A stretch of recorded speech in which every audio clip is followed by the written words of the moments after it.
Mitchell Solomon, solid first half. I thought you were really good in the first half tonight. I appreciate it. Coach has challenged us, or at least me, to be more of a presence inside, and so he was going to try and go to me, and I just wanted to take advantage of it. We knew ORU was really good inside, and so I was going to be a big part of this game, and so I just tried to take the most of it. 3 assists, 3 blocks, a steal, and no turnovers was impressive too. Appreciate it. Mitch, with you being from Oklahoma and being a senior, how special was this game, knowing that ORU is a in-state rival and this was Coach Sutton's former team? It means a lot to me. I mean, like I've said before, I grew up going to ORU camps, watching ORU games, and so it's kind of cool to for that to come full cycle and me to be playing them now. I'm glad we were on the winning side, but I have a lot of respect for the school. I have a lot of respect for the coach and the players. Coach Boynton called a timeout there in the first half, about midway through after they got an open dunk. How was he in that timeout? We had a lapse in concentration. Our defense wasn't getting back in transition like we needed to be, and he knows that even though we might have won this game, that we can't do that in games in the future. Brandon, the ORU coach said that they were willing to give up the 3 to you, but after you hit the first 2, he was pretty concerned.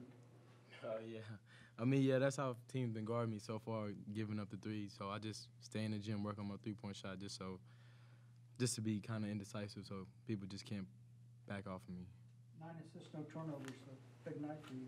Yeah, I've been that's one of the things coming in the year. I just wanted to lower my turnovers, just take my time and just let everything come to me, force things. Have you seen a growth in your three-point shooting and your range in between last year and this year? Yeah, definitely. Yeah, definitely. Mostly confidence, because I've always been in the gym a lot. So, just mentally, I believe in my 3-point shot way more. Was it nice for you guys having Jeffrey on the bench with you guys tonight? Yeah, it was. It was. We missed him. We can't wait for him to come back. So. What was the 17, 20-minute delay, whatever it was, from your guys' perspective like?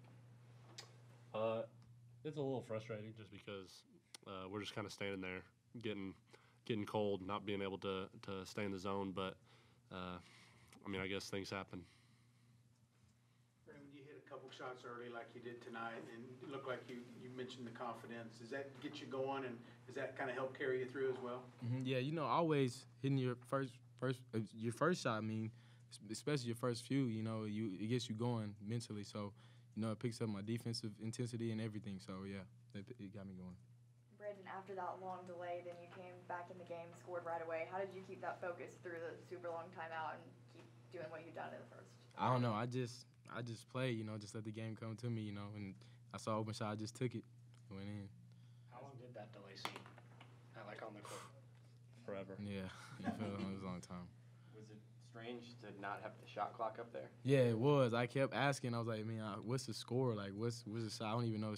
I took me like somebody had to tell me they was calling it out on the microphone, so I didn't even know. So yeah, it was weird. Did you even hear it in game, or were you so focused that it just kind of went over the top of your head? I could hear it once they let me know, but at first I was so confused and I was nervous the whole time because I didn't know if the shot clock was coming down and I was gonna get a turnover or whatever. So it was weird at first. It was definitely weird. Just talk about the defensive effort. That's each of the 3 games this year. That's been like a key part of your game. The team overall. It's definitely been a big focus of Coach Boynton, and then he's instilled that in us over the summer and in the preseason that we can win games even if we don't shoot well, if we play well on the defensive end. So we've been putting a lot of focus into that and practicing every day, and it's shown. So hopefully we can keep it going forward. Mitchell, what is it like for you playing in a game with Eddie Sutton, sitting courtside? It's really special. I mean, being an Oklahoma kid, being from Tulsa, my parents being from OSU,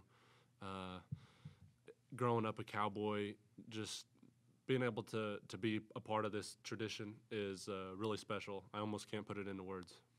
And what are you guys' thoughts on how Scott Sutton's done as assistant coach so far? He's done great.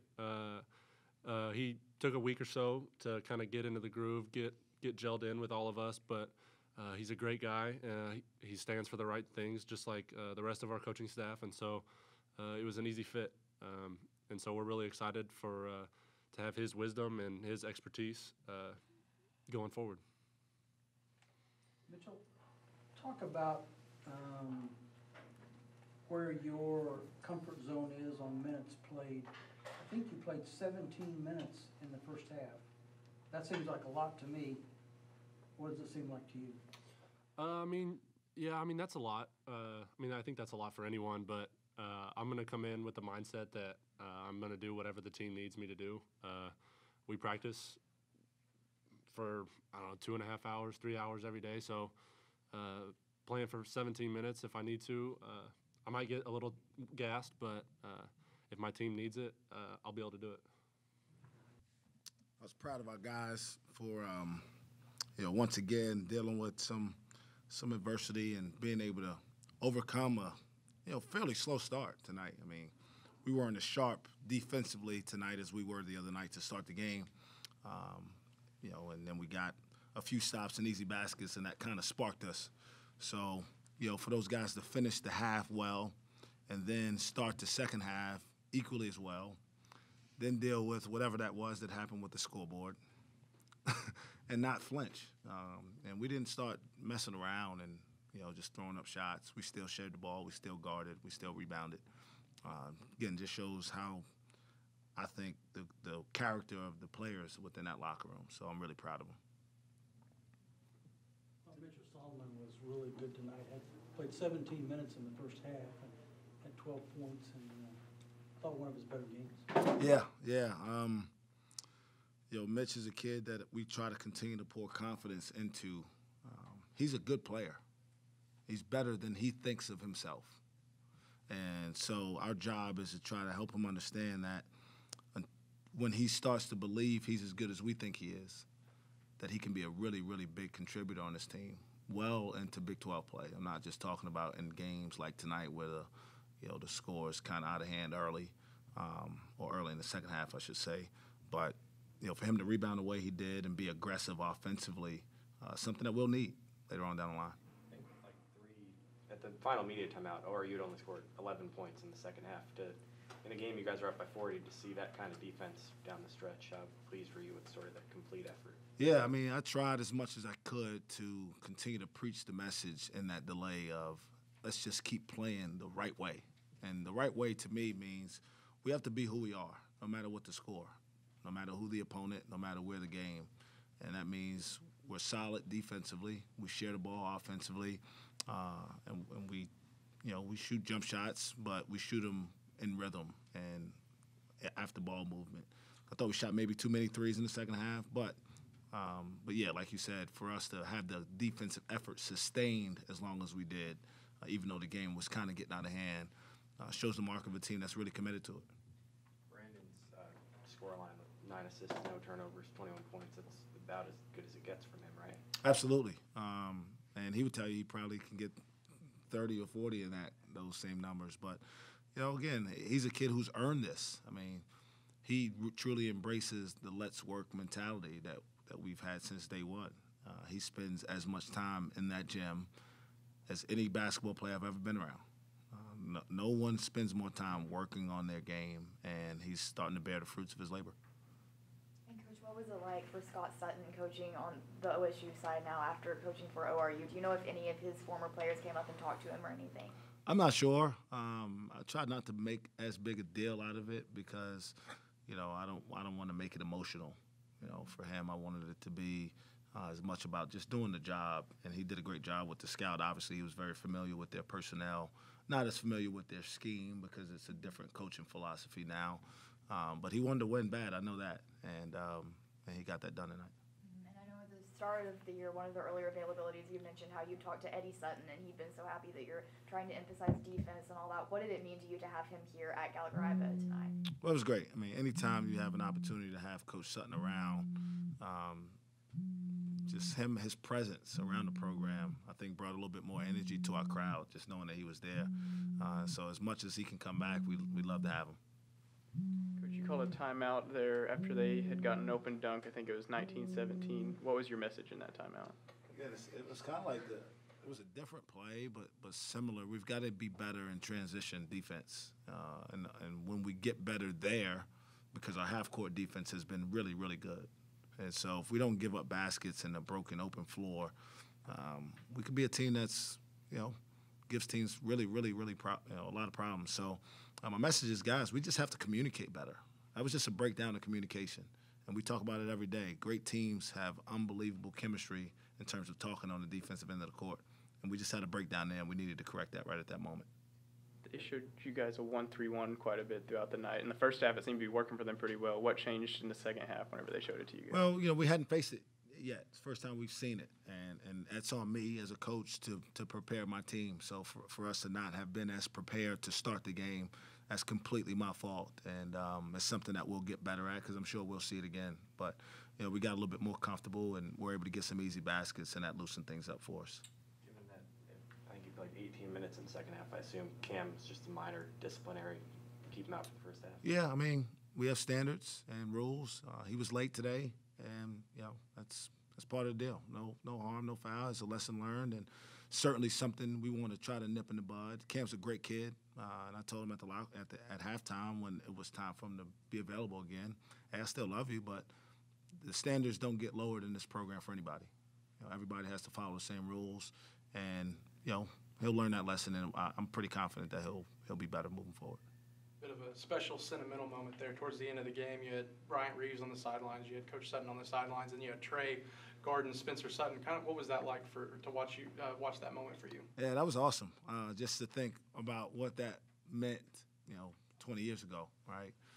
Those names and that their children are out there now representing their families still. It's truly remarkable, and it just shows the legacy that both of those men, Coach Eddie Sutton and his son and now grandson, have had the impact in this state on basketball. And the same thing with Big Country and now his son having an opportunity to be a part of this program. Nobody has more pride in putting that jersey on every day than he does. Coach Boynton, it seems like to me that this team is going to have a lot of kids contribute to be successful. And as I walked in here tonight, that's kind of the feeling I had, that there were a lot of contributors tonight. Is this something you can take forward and use in a positive way to get more of your players involved? Yeah, I mean, I think the more quality depth we have, the better opportunities we'll have to overcome whatever happens during a given game. We've had, I think now, a different leading scorer in the 3 games. That's a good thing. To me, that shows a team that's a little bit more difficult to prepare for. We're not counting on one guy to lead us every night to score 30. So we can spread the wealth. Guys continue to feel good about it. I think this team has great chemistry right now. And certainly that's easier to do when you're winning, right, the way we're doing. But I think it's real. I think these kids, it's not like they haven't faced any adversity. It's not like they haven't been through some stuff. They haven't lost a game, but they've dealt with some distractions already. And for them to be able to focus and continue to play together the way they have, I mean, nothing makes me more proud as a coach. Jeffrey was obviously back on the bench tonight, and he looked like he was having a good time. How important is that for him to stay positive through this? Yeah, it's awesome. He's bought into the team, and tonight his role was to be a cheerleader for us, and I thought he was a pretty good one. In fact, the officials told me to make him sit down a few times, but I'm okay with that. That means he's bringing positive energy to us. You see, Michael Weathers, he's probably our biggest cheerleader that we have, and those guys, when they're down there and aren't available to play, still have to find a way to contribute.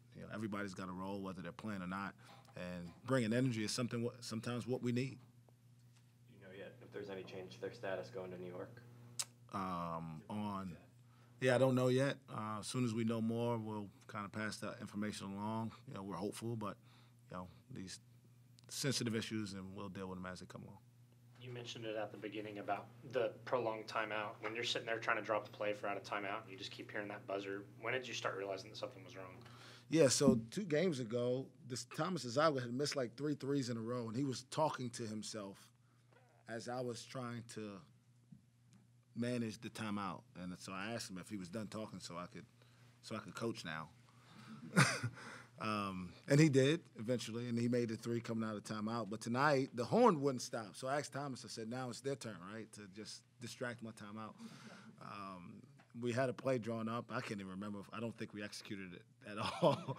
In fact, I asked the guys, because we drew up the play, it seemed like 30 minutes prior to that, when we were actually going to start. I asked the guys, hey, do you still think we can run that? I don't even know if we can move around yet. And they thought we did, but I knew we couldn't. You ever been a part of anything like that as a coach? It just in game something goes wrong, whether it's scoreboard being out or. Yeah, I mean, I've seen the scoreboard go. I've never heard the horn ring for. I don't even know how long it was. I'm sure somebody timed it. No, I didn't ring for 19 minutes. Yeah, the delay. No, I haven't been a part of anything like that before. No, obviously you haven't looked too far ahead, but big game on Monday and just kind of the chance to go play 2 games in Brooklyn. What is that going to be like for you? It's also an opportunity for our players. A few of those guys have never been in New York City, and that's part of this experience in college and being able to play at a place like this where you can play in events like that.